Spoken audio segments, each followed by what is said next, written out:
Hey guys, this is just a quick video to show you how you can use the organic shea butter to make your body butter at home and prepare for the really dry season / Harmattan. You could also use this if you have extremely dry and sensitive skin. For this, we're going to need the organic raw unrefined shea butter. We're going to need the tea tree oil, about 5 ml of tea tree oil. We're going to need grapeseed oil, 20 ml of grapeseed oil. We're going to need olive oil, 20 ml of olive oil. We're going to need sweet almond oil in 20 ml as well.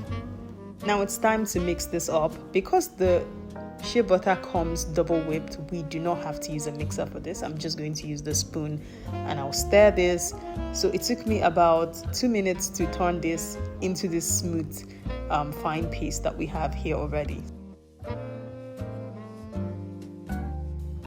This is what the consistency feels like. It is extremely soft, and look at how it's already melting into my hand. So that's how you know that you have real pure shea butter that's unadulterated. You'll be doing yourself a favor when you cop this. Between now and the 13th of November, you'll get this for 4,000 naira 5 a pack. Bye.